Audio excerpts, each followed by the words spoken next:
tried to slow down that convoy. And we have no reason to doubt those reports, but again, we can't speak to it in great specificity.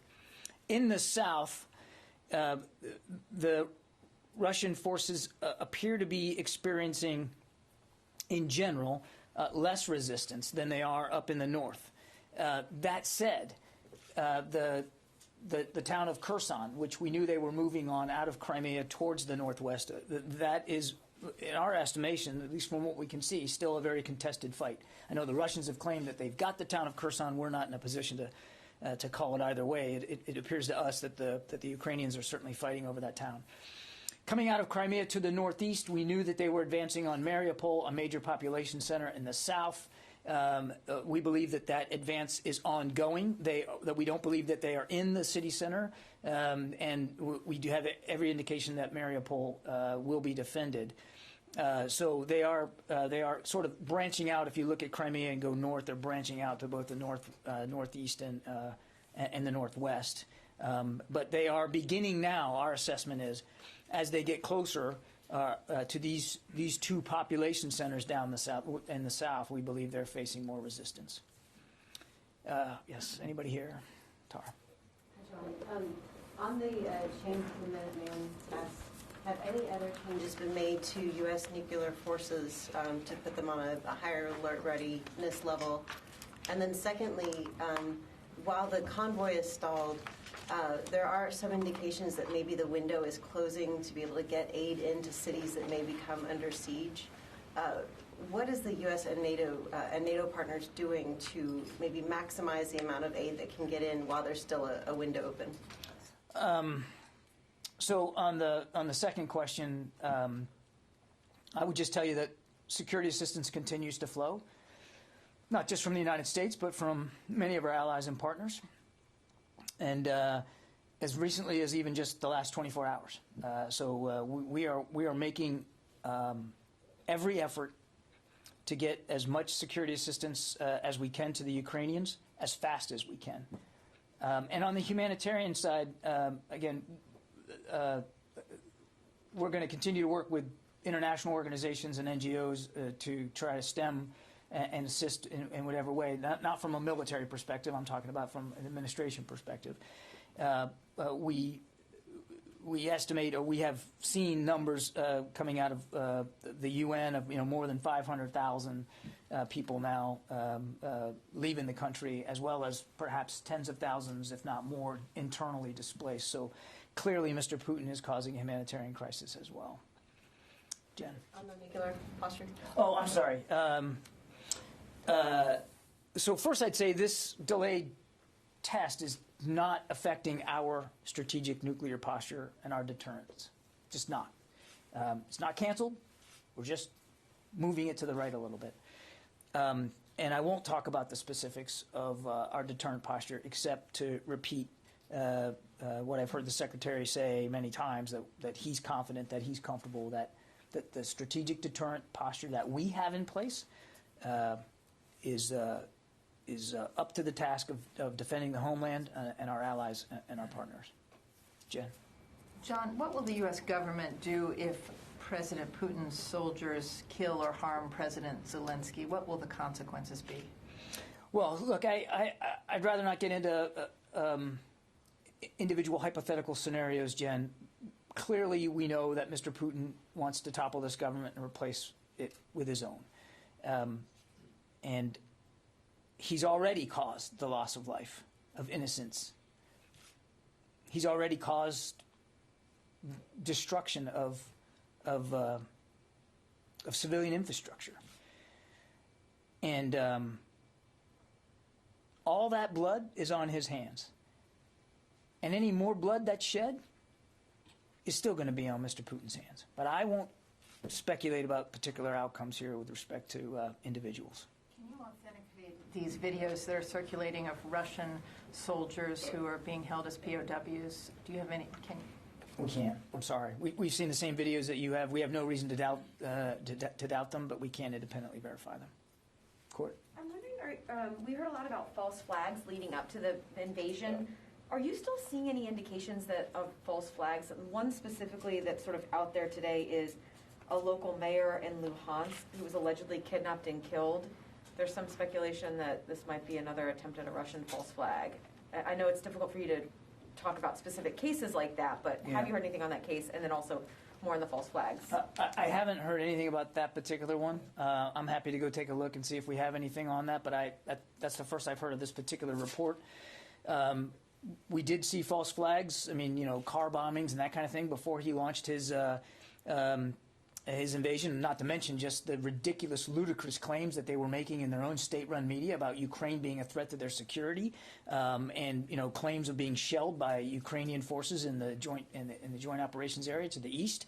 So we did see them run that play on false flags. I'm not aware that there's any such false flag operations ongoing now. That's not to say that they couldn't or wouldn't do it, but he's already tried and failed to create a pretext to go in, so he just decided he's going to go in, and he's done that now. And can I ask one on the ICBM test? Should we take anything from that as that whether that was some sort of a reciprocal action, in that you saw any indications that that was what Vladimir Putin may be planning here, as any kind of a missile launch, a nuclear missile launch, or anything like that? No. Obviously, we would. As I said in my opening statement, we'd certainly like to see Moscow reciprocate by taking the temperature down on rhetoric about nuclear posture. We certainly would like to see him de-escalate by coming to a ceasefire and de-escalating and moving those forces back home and getting out of Ukraine. But this decision was the Secretary's decision, and it was based on making sure that we were being very clear about our responsibilities in the nuclear realm. And so, no, it was not tied to a specific action or inaction by Mr. Putin, but rather a decision by the Secretary to make it clear how responsible we are going to behave in the nuclear space. Let me go around, Dave.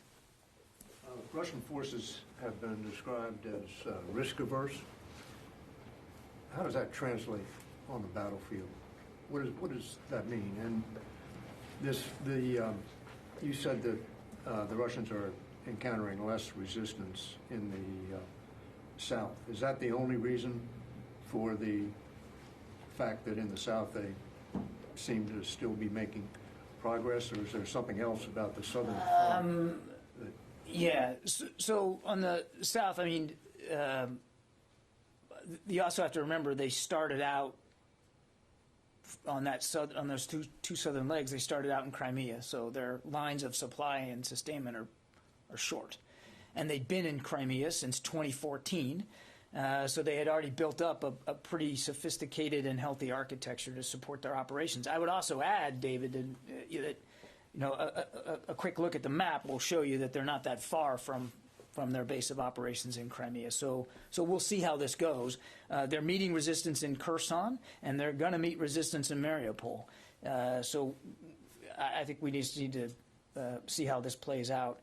And I saw the comments about risk averse. Here, I would just say that, and you can see it for yourself. I mean, this is not stuff that you guys aren't seeing in imagery of your own. I mean, we're seeing vehicles abandoned. We're seeing sustainment problems in fuel, not just fuel, but in food. We're seeing indications here early on that though they have sophisticated combined arms capabilities, they're not being necessarily fully integrated. So they have made some missteps, and they're working their way through that. I want to be clear, as we've been before, that we have to be, as we look at this, we have to be pragmatic. The Ukrainians are fighting bravely and creatively. The Russians have a significant amount of combat power applied in Ukraine, and they still have some significant combat power that they have not engaged in the fight, and we need to be mindful of that. As I've said before, they will try to learn from these missteps, and they will try to overcome these challenges. Jim? Is it just a matter of time before the Russians I'm not. I think that's too soon to make that argument. They have been surprised by the stiff resistance that they are facing by the Ukrainians, and I don't believe that they fully factored that in. So I'm certainly not going to be one to call it one way or another here. The Ukrainians are fighting for their country, and they're making a difference. Jim? First, I second everything you said about Bob Burns. And second, are you seeing the Russians bring in reserves from outside the areas that they had concentrated in before? Are you seeing them bring in more aircraft, more troops, perhaps, to apply to the struggle and to apply to the invasion in Ukraine? No, Jim, we haven't. We haven't seen any indications that Mr. Putin feels the need to bring in additional reinforcements from elsewhere in the country. He began to build up this combat power starting in the early fall, and has at his disposal more than 150,000 troops, more than 120 battalion tactical groups, and while we assess that the majority of that combat power is now in Ukraine, that doesn't mean that he doesn't have stuff that's not committed, and it doesn't mean that what he has in Ukraine has been diminished. They have lost a sense of momentum here, but that doesn't mean that they still don't have the power at their disposal. The Ukrainians also have retained a lot of their combat power, our assessment is, and as I said, they're fighting back. They're fighting back bravely. Fadi? Thank you, John. On the nuclear, I have two questions on the nuclear issue on Ukraine. On the nuclear issue, in addition to this announcement and basically communicating to Russia what you said of the responsible behavior in the nuclear realm, is there any contacts now with the Russian counterparts on this nuclear issue to try to bring down the tension? And on Ukraine, does the Pentagon assess that the Russian forces, whether they have basically met any of the objectives of this operation so far on the seventh day? Did they achieve anything that they wanted to achieve based on the schedule that they might have had? On the nuclear question, I have no communication to speak to. I think the Secretary's decision today speaks volumes. On your second question, you have to forgive me for not having perfect knowledge of the Russian plan. All I can do is tell you what we're seeing as best we can see it. And they have not taken any of the major population centers that they appear to be wanting to take. And again, we think that there's a variety of reasons for that, not least of which is the bravery and the skill and the creativity of Ukrainian fighters. Yeah, in the back there. Yeah. Oh, thank you, John. I can't see you. It's okay, go ahead. Yeah, thank you. You told at the very beginning about the situation in Kiev and at the south of the country. I got my audience in Ukraine, and their main concern is about the western Ukraine. Millions of people are going right now to the cities like Lviv or Ivano-Frankivsk. Yeah. They believe it's safe there. So what's your estimate about the western Ukraine, and any signs as of now that Russia is preparing to attack or to capture western Ukraine, or they're concentrated on Kiev and south only? Yeah, again, I'm going to be careful here not to anticipate Russian moves. All I can do is tell you what we're seeing, and we're seeing a continued desire to advance on Kyiv, fighting in Kharkiv, fighting in a town, and I'm probably going to not pronounce this right, but Chernihiv, and then what I described in the south. So largely the effort appears to be to north of Kyiv and to the east in the rest of the country. I don't know what Russian designs or plans are for Western Ukraine, so it's hard for me to predict. Yeah. Mike Bradford, Hey, two questions. The first one, for the nuclear test, is there a date that it's going to be postponed to, or is it postponed indefinitely until tensions simmer? We don't have a rescheduled date right now. And then the second thing, in your answer to Bob, it sounds like you were parsing a little bit in terms of the attack on Kyiv or directed toward Kyiv. It seems like you were making a distinction between the convoy and everything you're seeing. Is there a second portion of what Russia's doing towards Kyiv that you're seeing? Just because all the attention is focused on the convoy, it seems like you were just parsing a little bit in your language there. I assure you I never parse. What I was trying to make, the point I was trying to make, and I know there's a lot of interest in this convoy. I'm not clear, we're not clear, that you can segregate the convoy from their advances on Kyiv or what they're trying to do on Kyiv. We don't have perfect visibility into every vehicle that is in this convoy and what their intended destination is or may be. But on the face of it, it appears to be a chance to contribute to the advance on Kyiv, just based on geography. So what I was trying to do, perhaps inelegantly, was to broaden this out a little bit, and rather than stay focused on a convoy, try to look at it in perspective here. It's of a piece of what we believe their desire, which is to take Kyiv. Could you speak a little bit more specifically on that larger picture that you're seeing from the north? I'm not sure I can give you much more than I have, I'm afraid, Mike. As I said, we're somewhat limited in our ability to know and understand everything. We still believe it's Mr. Putin's desire to topple the government. In order to do that, he believes he has to take Kyiv. He continues to want to advance on Kyiv. That advance has been stalled. They are working through that, we think, right now. And a big reason why it's stalled is Ukrainian resistance, which continues right up to this hour. In the back there?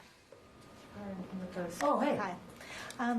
I have two questions for you. One, just you've outlined all these different population centers as being targets of the Russian advance. Yeah. Is there anything that you're seeing to maybe connect the dots between some of those in a potential, partitioning of the country, but between the population centers, efforts to kind of, Sure. to connect those dots, basically.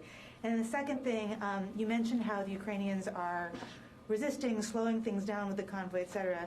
Tactically speaking, would you define those as, defensive maneuvers or potentially offensive maneuvers that they're using against certain parts of the Russian military, whether it's convoy or other vehicles that you're seeing in the country? Are they, are they waiting to be fired on, or are they taking more aggressive measures? The Ukrainians? The Ukrainians, yeah, from that side. How would you define kind of their strategy here?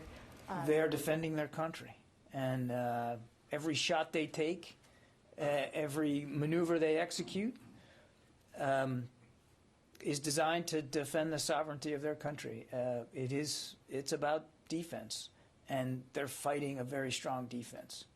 On your other question, again, I have to confess to not having perfect knowledge of Mr. Putin's planning here. But on the face of it, as we see what we see happening on a daily basis, it appears as if they are moving along what we would describe as three main axes of invasion. One is from the north down towards Kyiv. And essentially there's sort of two forks there, northeast and northwest, kind of coming down on Kyiv. One avenue through Belarus and one avenue through Russia. There's also a southern advance that we've already talked about that's branching out of Crimea to the northeast and to the northwest. And then we see a push from what we would consider sort of the northeastern group that is moving on Kharkiv. Kharkiv is valuable because it's such a big city. It is a major population center. But it also could give Mr. Putin, again, Karun, I'm not an expert on what they're planning to do, but it certainly could give him an avenue of approach towards Kyiv. If the plan was to advance on Kyiv from multiple directions, then that direction might be one credible one that they could use. You're seeing this as a potential multi-front advance in the capital, not on trying to carve up the country potentially with all these various population centers? We definitely can see an effort to move on the capital. It's difficult to know with certainty what other moves inside Ukraine Mr. Putin might be trying to achieve. And again, it's hard for me to speak to a plan that we don't have perfect visibility on. So the idea of carving Ukraine up, I just can't speak to that specifically. It is entirely also possible that what they're doing in the east could be an effort to fix Ukrainian armed forces in that eastern region so that they can't come to the defense of others. But again, they have not achieved success in the major population centers to date that we see them trying to move on. Tony? I have a couple of questions. One terrestrial and one space related.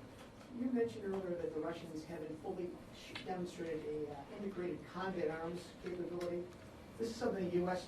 practices all the time at the National Training Center, and Marines do also. What are you not seeing that would demonstrate a seamless or moderately seamless combined arms capability by the Russians? Yeah, again, I don't want to speak too much specifically on Russian operations, Tony. It's just when you look at what's happening, I would just say it doesn't appear that ground and air operations seem to be very well connected based on what we're seeing happening. Yeah. I have a space question now. The richest man in the world, Elon Musk, successfully brought in Starlink internet communication disks into Ukraine. The Ukraine vice president showed a picture of this. I wanted to get your sense. Did the Pentagon at all help in the transport of these Starlink internet terminals? And are you seeing any impact in terms of either helping the Ukrainians with tactical military operations or keeping the population connected, basically, as the Russians attack information nodes? No help from us that I'm aware of. I'm not sure I understand your second question there. Dishes are being installed. Are you seeing any impact in terms of helping the Ukrainians with tactical military operations? You mean from the Starlink? From the Starlink. That's really for the Ukrainians to speak to, Tony, not for the U.S. military. And I know there's no involvement by us in respect to that. Yeah.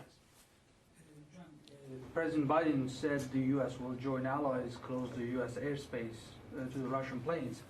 It was more about civilian aviation, of course, and U.S. airspace, of course. But we know that the U.S. military has part of Syrian airspace under its control, and Russian military cargo planes cross into that airspace from time to time. Is there in any way a plan to limit Russian military assets in northeast Syria where the U.S. Air Force controls? I'm not aware of any such plans, and as you know, we are in Syria for one purpose and one purpose only, and that's the counter-ISIS fight, and that remains an active fight. And that there's a deconfliction mechanism with Russian military forces in that part of Syria that has worked. That's as far as I can go on that. Let me go to the phones here, guys. I haven't gotten to anybody. John Ismay, New York Times. Yes, hi. Today at the emergency special session of the United Nations General Assembly, U.S. Ambassador Linda Thomas-Greenfield said that cluster munitions and what she called vacuum bombs are banned under the Geneva Conventions. And I'll say here that I assume by vacuum bombs, she meant fuel-air explosives or other forms of thermobaric weapons. So I was hoping you could tell me what the status is of the Pentagon's ongoing internal review on its own cluster munitions policy. And can you say whether the Pentagon believes that cluster munitions and thermobarics are banned under the Geneva Conventions? Thanks. John, I don't have any updates for you on the policy reviews with respect to cluster munitions, and I'm going to have to take your question on the Geneva Conventions. I'm afraid I'm not an expert on that, and rather than spitball it, I'll take the question and we'll get back to you. Abraham Mashi. Hey, John, two questions. Number one, how much coordination is going on between the United States Air Force, NATO, and the Ukrainian Air Force? And second question, is the U.S. Air Force continuing to fly ISR and other aircraft in international airspace over the Black Sea? And if not, why not? Thank you. Abraham, I'm not going to talk about flight profiles.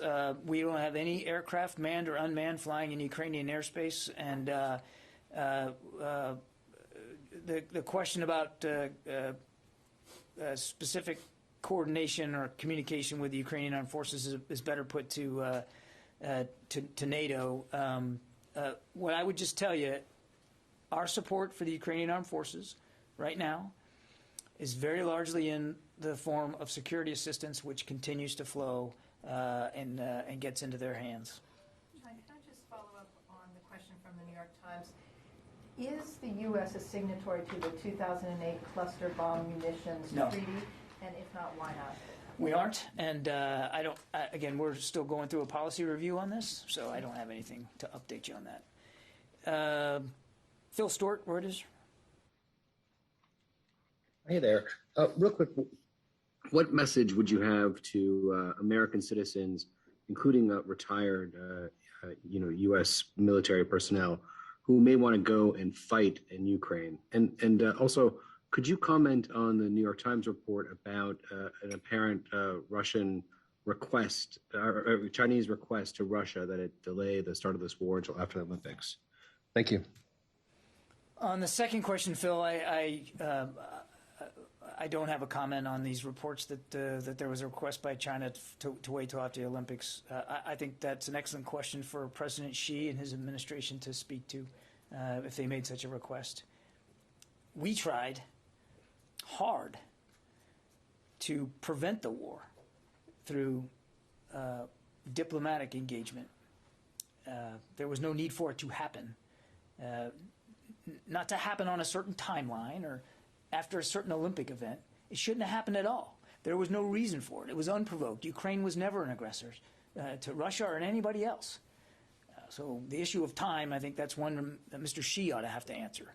And on the other question, I mean, what we would tell Americans who want to help Ukraine is to find ways to donate and contribute to the many nonprofits that are already working to try to get humanitarian assistance into the people in need. The Secretary of State has been nothing but consistent over these many weeks that Ukraine is not a good place for Americans to be right now.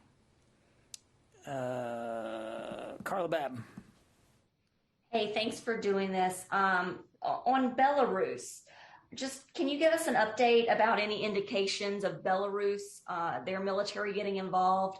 And also, we've all seen this video of the Belarusian president showing a map of the Ukrainian invasion. What's the Pentagon's take on this map? And it even seemed like some of the attack was directed against Moldova. What are the possibilities of this war spilling over to Belarus or to Moldova? We've seen these images too, Carla. I can't speak to this map. I can't validate it. We don't have perfect visibility into Russian plans for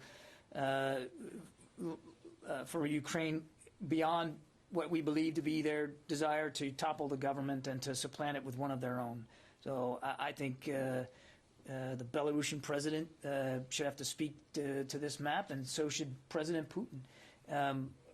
What we would say, and say firmly and again and again and again, is this war didn't have to happen. And there's still options available to Mr. Putin that aren't in the military realm. He can still choose to agree to a ceasefire. He can still move his forces out. He can still de-escalate. And I believe that, quite frankly, the future of Ukraine should be up to the Ukrainian people. And they are making their choices pretty clearly known through the resistance that they're offering to this unlawful and unprovoked invasion of their country. And I forgot your first question. I was saying, and to my first question about the indications, has the Pentagon seen any indications that the Belarusian military is getting involved in this fight or preparing to get involved in this fight? No, we have not. No, we have not. Yeah. Go ahead. Yep. Thank you for taking my question. So one question that's direct and then another one that opens the aperture a little wider. The first one is on reports that some people are reporting that the Russians may be preparing thermobaric devices for use within Ukraine. And I'm wondering if you can say anything to that. Have you any indication of that? Have you to substantiate that or anything? No, we cannot. My second one is about the global posture. Now that everything is focused on Ukraine, can you talk about readiness on a more global scale? Has anything changed that in terms of our readiness worldwide as we focus more on Ukraine? In terms of our ability to defend the nation elsewhere, outside of Europe, we remain confident that we can do that. There's been no diminution in American military readiness elsewhere around the world. And I would remind, I know we get very focused on the numbers of troops that we have added to the European theater and that we've moved around inside it, but a sense of perspective is important here. We already had more than 80,000 troops permanently deployed to Europe or on rotational orders. So, just to give you a sense of perspective there, and NATO members themselves have nearly 2 million troops in their combined militaries. So I don't know of any permanent posture changes that are going to come as a result of this in Europe or elsewhere. We're focused on the problem at hand, and the problem at hand is making sure the Ukrainians can continue to defend themselves against an unprovoked invasion, and two, that we are continuing to reassure our NATO allies, and that they know that we take Article 5 very seriously. Okay? Yeah, Mike. Yeah, John, do you have any sense that the Russians are able to, or at least have been attempting to reconstitute any of these units that have been damaged, that have been hit by the Ukrainians? I don't have specifics in terms of their... videos of the Ukrainians dragging away, Soviet or Russian tanks with tractors. Sure, I don't know. I mean, the convoy that everybody's fascinated with could be a part of this effort to replace damaged vehicles and to get their momentum back. But I don't have anything more specific, Mike. Oren? John, I was just wondering, with the closure of U.S. airspace to Russian flights, can you sort of give us a sense of how that would work if a Russian flight attempted to approach U.S. airspace? Is that NORAD's role to intercept? Is there coordination with the Canadians, or how does that play out? Without getting into specific hypotheticals, NORAD is perfectly postured. This is the mandate for NORAD to protect our homeland, North American homeland and airspace, and they're ready to do their contribution to the president's order. I think I just need to leave it at that. Jay. Thank you, Bernie. Thank you very much. I have two questions: Russia, China, and South Korea. First question: China and Russia have a strategic cooperative relationship. Do you know that? And these two countries have completed joint military exercises recently. How would you assessing the China still expressing support for Russia?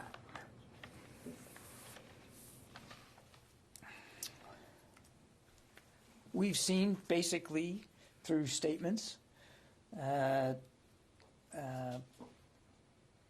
some at least tacit approval by the Chinese for what Russia was doing.